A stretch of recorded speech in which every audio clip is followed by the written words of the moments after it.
एक सवाल जो इतिहासकारों से लेकर वैज्ञानिकों तक किसी के पास उसका पूरा जवाब नहीं है। सवाल ये नहीं है कि इंसान ने घड़ी कब बनाई, सवाल ये है कि जब घड़ी नहीं थी तो तब समय चलता कैसे था। कल्पना कीजिए, आपकी आंख एक ऐसी दुनिया में खुलती हैं जहां कोई तारीख नहीं होती, कोई सोमवार नहीं, कोई नया साल नहीं और ना ही घड़ियां या कैलेंडर। आपको नहीं पता आज कौन सा दिन है या यहाँ तक कि साल कौन सा है। तो आपके लिए वो दुनिया कैसी होगी? आप अपनी यात्रा या कोई मीटिंग कैसे प्लान करोगे? आप अपना जन्मदिन कब मनाओगे? आप नए साल का जश्न कब मनाओगे? आप ये कैसे तय करोगे कि कब आपको कोई त्योहार मनाना है? लेकिन जब आप अपने आसपास के लोगों को देखते हो तो आप देखते हो कि फिर भी लोग जी रहे हैं, खेतों की बुवाई कर रहे हैं, भविष्य की भविष्यवाणियां कर रहे हैं, युद्ध की तारीख तय कर रहे हैं। अब सवाल ये उठता है कि जब 1 जनवरी 0001 भी नहीं आया था तब इंसान समय को कैसे समझता था? उनके पास कोई डिजिटल घड़ी नहीं थी, लेकिन वे फिर भी जान लेते थे कि कब कौन सा त्योहार मनाना है। कैसे? क्या उन्होंने सितारों से बात की थी या कोई और रहस्यमय तरीका था जिससे वे वक्त को पकड़ पाते थे? कुछ लोगों का मानना है कि हमारे पूर्वजों के पास कोई छुपा हुआ ज्ञान था जिसे वक्त के साथ खो दिया गया। क्या हम उस ज्ञान को वापस खोज पाएंगे? क्या कभी आपने ये महसूस किया है कि घड़ी की टिक टिक असल में आपकी रूह पर एक कैद है? हम सोचते हैं कि हम समय को मापते हैं, लेकिन क्या सच ये नहीं कि समय हमें मापता है? हम मानते हैं कि समय की शुरुआत 1 जनवरी 0001 से हुई थी, लेकिन वो सिर्फ वो पल था जब इंसानों ने उसे बांधने की कोशिश की थी। असल में समय उससे बहुत पहले श्वास ले चुका था, पर उसकी भाषा कोई नहीं जानता था। हजारों साल पहले जब इंसान आसमान की ओर देखते तो उन्हें कुछ बदलाव महसूस होते, जैसे रात में चांद का दिन प्रतिदिन छोटा या बड़ा होना, दिन में सूरज का एक दिशा से निकलकर दूसरी दिशा में अस्त होना, रात में तारों की स्थिति का बदलना।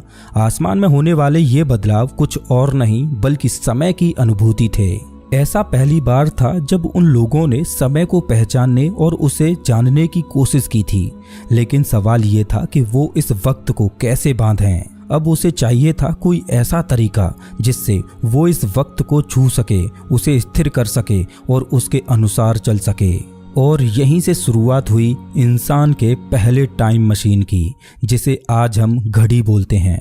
वो कोई धातु की घड़ी नहीं थी, ना ही कोई कंपास, वो थे महज पत्थर।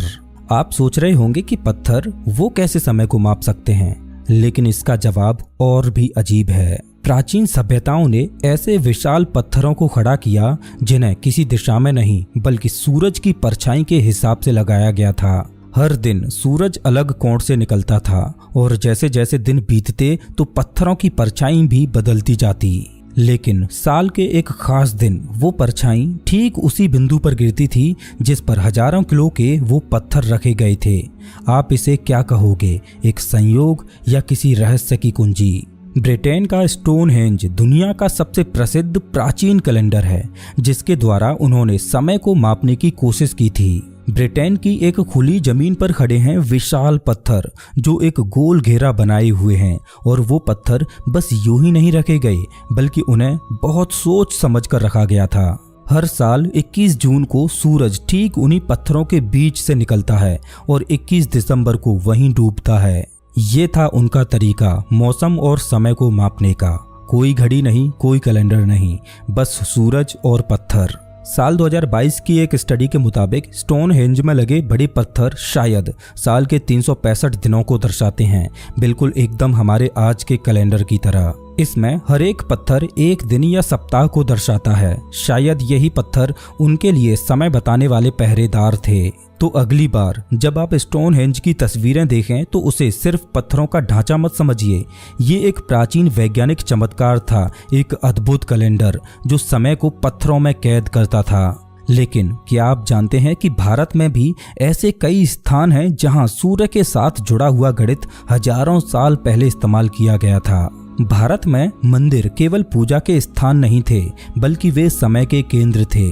आपको क्या लगता है कि कोणार्क का सूर्य मंदिर सिर्फ पूजा के लिए बना था, या फिर वो एक प्राचीन टाइम मशीन था जो समय और साल दोनों गिन सकता था। समंदर की लहरों से कुछ किलोमीटर दूर उड़ीसा में एक मंदिर है जिसे लोग सूर्य देव का रथ बोलते हैं। कोणार्क का सूर्य मंदिर इस तरह से बना है कि साल के 2 विशेष दिनों पर सूर्य की किरणें उसके गर्भगृह में ठीक उसी तरह प्रवेश करती हैं जैसे कोई वैज्ञानिक प्रयोगशाला में प्रकाश को नियंत्रित करता है। सूर्य देव के रथ में 12 पहिए, 7 घोड़े और एक रहस्य जो सदियों से छुपा हुआ है। हर पहिया साल के 12 महीनों को दर्शाता है और हर पहिए में 8 तीलियां हैं जो एक दिन के 8 पहरों को बताती हैं। आपको बता दूं कि जिस तरह से आज हम समय को घंटों में मापते हैं, उसी तरह प्राचीन भारत में हमारे पूर्वज समय को पहरों में मापते थे। अब सुनिए एक कमाल की बात, इन पहियों पर सूरज की छाया गिरती है और इससे दिन का समय मापा जा सकता है। जिस समय दुनिया घड़ी बनाना भी नहीं जानती थी, उस समय हमारे पूर्वज पत्थरों से समय को पढ़ रहे थे। ये कोई कला नहीं थी, बल्कि ये विज्ञान था, और वो भी हमारे ही देश की जमीन पर। ये सिर्फ कला नहीं थी, ये टाइम इंजीनियरिंग थी। कल्पना कीजिए कि आप 5000 साल पहले के किसी कबीले में हैं। आप जवान हैं और आपको बताया गया है कि जैसे ही सूर्य की परछाई उस तीसरे पत्थर को छूती है, तभी अगली ऋतु शुरू होगी। कोई घड़ी नहीं, कोई मोबाइल अलर्ट नहीं, बस एक परछाई, और उस पर आपकी पूरी सभ्यता का भविष्य निर्भर करता है। अब सवाल ये आता है कि प्राचीन समय में पत्थर भी समय की भाषा बोलते थे, लेकिन क्या वो भाषा आज भी जीवित है, या हमने उस ज्ञान को खो दिया है और अब हम सिर्फ मशीनों पर ही भरोसा करने लगे हैं। जब प्राचीन मानव ने पहली बार आकाश की ओर देखा तो उसने महसूस किया कि कुछ है जो रोज बदलता है। हर रात चांद एक नया रूप धारण करता, एक पतली रेखा से लेकर एक चमकते गोले तक, और फिर धीरे धीरे मिट जाता। ये बदलाव सिर्फ सौंदर्य नहीं था, ये था समय का पहला संकेत। हजारों साल पहले जब न तो घड़ियां थीं और न ही तारीख हैं, तब इंसानों ने चांद को समय मापने के उपकरण के रूप में अपनाया। चांद का 29.5 दिनों का एक पूरा चक्र, अमावस्या से पूर्णिमा और फिर पूर्णिमा से अमावस्या, यही बना दुनिया का पहला कैलेंडर, जिसे लूनर कैलेंडर बोला जाता है। भारत में पंचांग प्रणाली में तिथि और पक्ष जैसी संकल्पनाएं चंद्र गति से जुड़ी थीं। यह कैलेंडर केवल समय की माप नहीं था, यह सामाजिक, धार्मिक और कृषि जीवन का आधार बन गया। त्योहार, व्रत, विवाह सब चांद के अनुसार तय होते थे। लेकिन चांद के अलावा एक और खगोलीय शक्ति समय को दर्शा रही थी, सूर्य। सूर्य का एक चक्र लगभग 365 दिन लंबा होता है।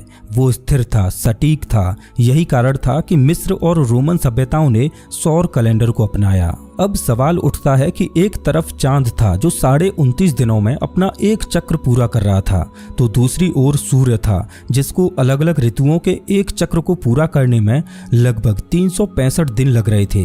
तो ऐसे में कौन सा कैलेंडर अधिक प्राकृतिक था? लेकिन भारत ने दोनों के बीच संतुलन बनाया। चंद्र और सौर दोनों को मिलाकर एक कैलेंडर बनाया जिसे लूनीसौर कैलेंडर बोला जाता है। और इस कैलेंडर में हर 32.5 महीनों में एक अधिमास जोड़ा जाता है, यानी एक महीना अलग से जोड़ा जाता है ताकि चंद्र वर्ष सौर वर्ष से मेल खा सके।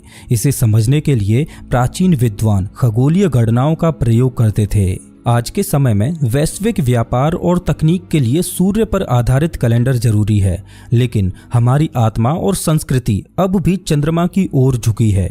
इसीलिए होली, दीपावली, सभी त्योहार आज भी चंद्र तिथियों से तय होते हैं। जब पश्चिमी सभ्यताएं साल, महीनों और तारीखों को लेकर संघर्ष कर रही थीं, तब भारत के ऋषि समय को युगों में माप रहे थे। वे जानते थे कि समय केवल एक रेखा नहीं बल्कि एक चक्र है, और इसी चक्र को समझने के लिए उन्होंने रचा वेदांग ज्योतिष।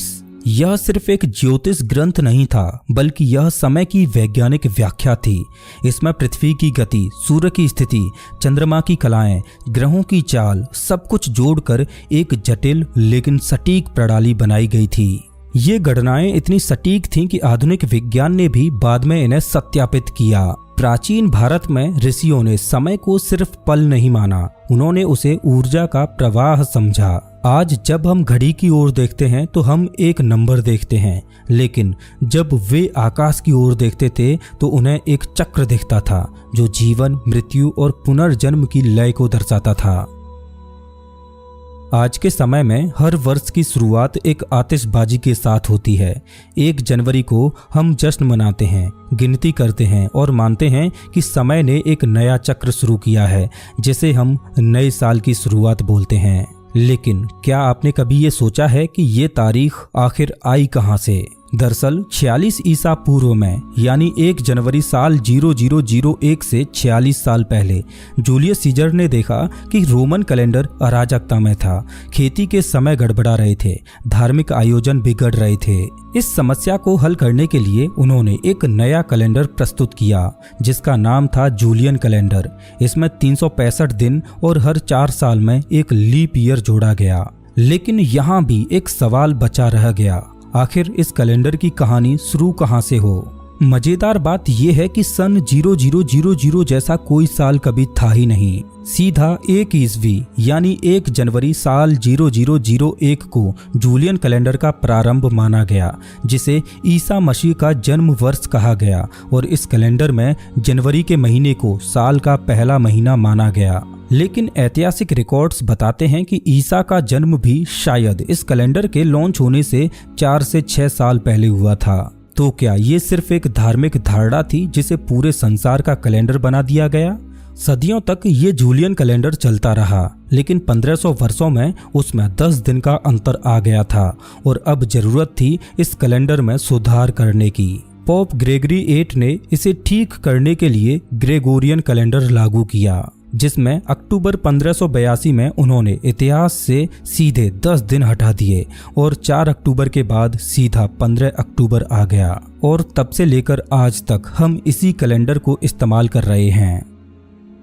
चलिए अब जानते हैं कि साल में 12 महीने और 1 महीना 30 दिनों का ही क्यों होता है, और जूलियन कैलेंडर में हर 4 साल में एक लीप ईयर क्यों जोड़ा जाता है, जिसमें फरवरी का महीना 29 दिनों का होता है। तो जैसा कि हमने अभी जाना कि प्राचीन समय में हमारे पूर्वजों ने चंद्र और सूर्य की चाल को समझकर ही कैलेंडर बनाए, तो हमें इस सवाल का जवाब भी चंद्र, सूर्य और पृथ्वी की चाल ही दे सकती हैं। तो इस सवाल का जवाब जानने के लिए पृथ्वी से ऊपर उठते हैं और अंतरिक्ष की ओर चलते हैं। जैसे ही अंतरिक्ष से हम पृथ्वी को देखते हैं तो हम देखेंगे कि पृथ्वी अपनी धुरी पर घूम रही है और हर एक 24 घंटे में पृथ्वी अपनी धुरी पर एक बार घूम जाती है, जिसे हम एक दिन कहते हैं।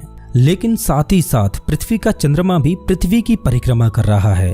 तो ऐसे में जब तक चंद्रमा पृथ्वी का एक चक्र पूरा करता है तब तक पृथ्वी अपनी धुरी पर 29.5 बार घूम जाती है। मतलब 29.5 दिनों में चंद्रमा पृथ्वी की एक परिक्रमा पूरी करता है। इसे ही एक महीना बोला जाता है, जो कि 30 दिनों का होता है। जिस तरह चंद्रमा पृथ्वी के चारों ओर घूम रहा है, उसी तरह हमारी पृथ्वी भी सूर्य की परिक्रमा करती है।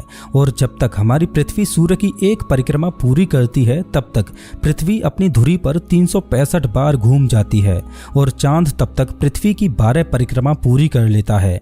इसी वजह से एक साल 365 दिनों का होता है और साल में 12 महीने होते हैं। लेकिन एक मजेदार बात यह है कि पृथ्वी सूर्य की एक परिक्रमा करते समय 365 दिन से 1/4 और ज्यादा घूम जाती है और 4 सालों में पृथ्वी पूरा एक दिन एक्स्ट्रा घूम लेती है। तो इस अतिरिक्त दिन को कैलेंडर में मैनेज करने के लिए 4 साल में एक बार लीप ईयर को जोड़ा गया, जिसमें फरवरी का महीना 29 दिन का होता है। आपको बता दूं कि हिंदू कैलेंडर, जिसे पंचांग बोला जाता है, वो चंद्र की चाल पर आधारित है, जो 29.5 दिन में अपना एक चक्र पूरा करता है और एक साल में 12 चक्र पूरे करता है। उस हिसाब से पंचांग कैलेंडर में एक साल 354 दिन का होता है। लेकिन सूर्य का एक साल 365.25 दिन में पूरा होता है। तो चंद्र कैलेंडर को सौर कैलेंडर के साथ मेल खाने के लिए उसमें हर एक 2.5 से 3 सालों में एक महीना अधिक जोड़ा जाता है, जिसे अधिक मास भी बोला जाता है।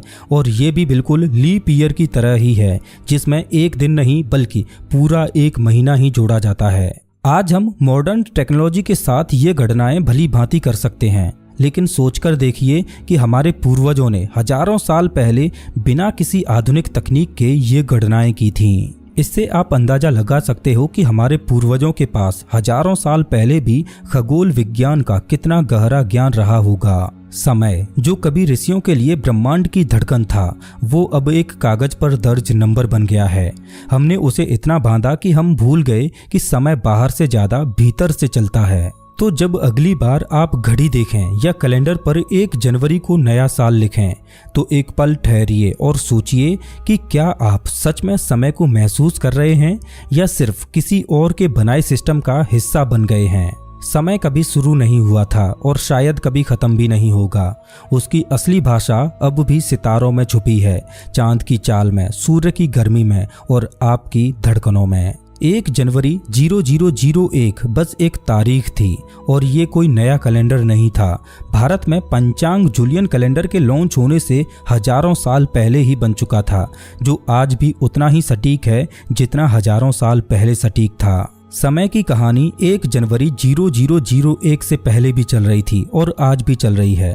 बस सवाल ये है कि क्या आप उसे सुन पा रहे हैं या आप समय को बांधते बांधते उसी में खो गए हैं, या आप भी अपने समय का इंतजार कर रहे हैं। अपना टाइम आएगा। दोस्तों, अगर आपको ये वीडियो पसंद आया हो तो इसे लाइक जरूर करें ताकि ऐसे ही और वीडियोज बनाने के लिए मुझे मोटिवेशन मिले।